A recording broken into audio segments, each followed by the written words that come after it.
বর্তমানে চলমান ইরান এবং আমেরিকার মধ্যকার যে যুদ্ধ, এই যুদ্ধের ফলে অনেক কিছু সামনে চলে আসছে।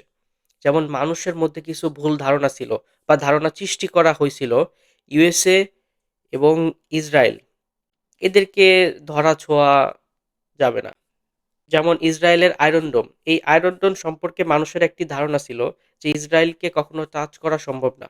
এই আয়রন ডোম ভেদ করে ইসরায়েলকে ইসরায়েলের মাটিতে হামলা করা সম্ভব না। বাট এই ইরান যুদ্ধের পরে সেই ধারণা আর নাই। বিকজ ইরানের মিসাইলগুলো পরপর যেভাবে তেল আবিব সহ হাইফা এবং অন্যান্য জায়গায় যেভাবে ধ্বংসযজ্ঞ চালাইছে, তারপরে ইসরায়েলের আয়রন ডোম সম্পর্কে মানুষের যে ধারণা ছিল ওটি অনেকটাই পাল্টে গেছে। মধ্যপ্রাচ্যে থাকা আমেরিকার যত ঘাঁটি আছে এগুলো কি আদৌ নিরাপদ কিনা?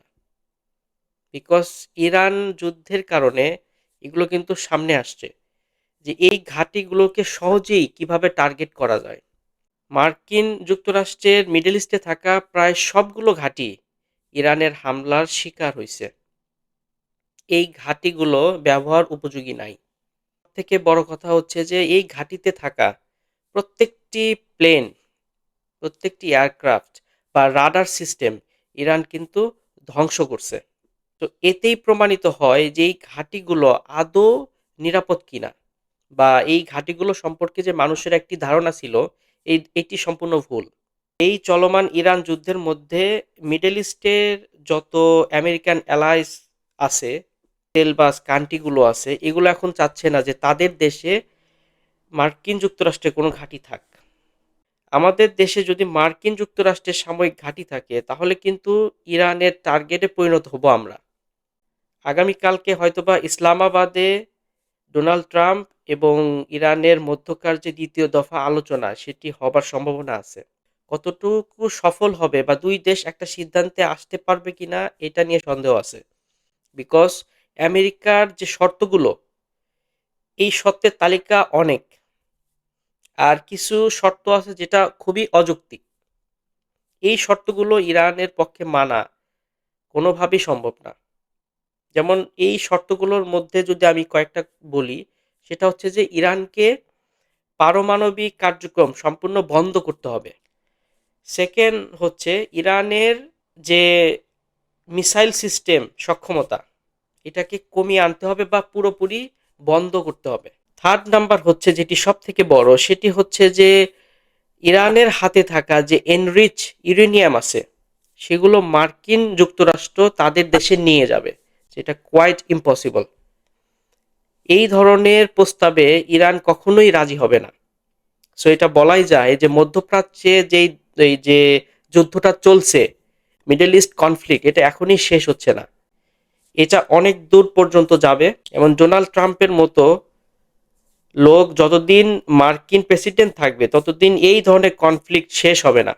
উনি যতই নিজেকে মসিয়া, শান্তির দূত হিসেবে, ডোনাল্ড ট্রাম্প তারপরে সে কন্ট্রোল সম্পূর্ণ হারায় ফেলছে। ডোনাল্ড ট্রাম্পকে নিয়ন্ত্রণ করতেছে অন্য কেউ, এবং সেটি হচ্ছে ইসরায়েল।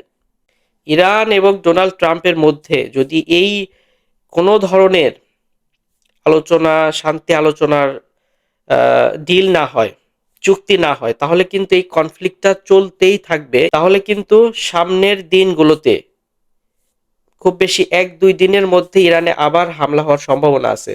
অলরেডি ডোনাল্ড ট্রাম্প সেই ঘোষণা দিয়ে রাখছে, একটা থ্রেট ইরানকে দিয়ে রাখছে যে ইরানকে আমার এই শর্তগুলো মেনেই এই ডিলে সাইন করতে হবে। যে দেশে মার্কিন ঘাঁটিগুলো আছে তারা মনে করতেছে যে এই ঘাঁটিগুলো তাদের দেশে থাকলে তারা ইরানের টার্গেটে আবার পরিণত হবে। বিকজ এখন যদি ডোনাল্ড ট্রাম্পের মধ্যে এবং ইরানের মধ্যে যদি শান্তি আলোচনা না হয়, ডোনাল্ড ট্রাম্প এবং ইসরায়েল অবভিয়াসলি ইরানে আবার আক্রমণ করবে।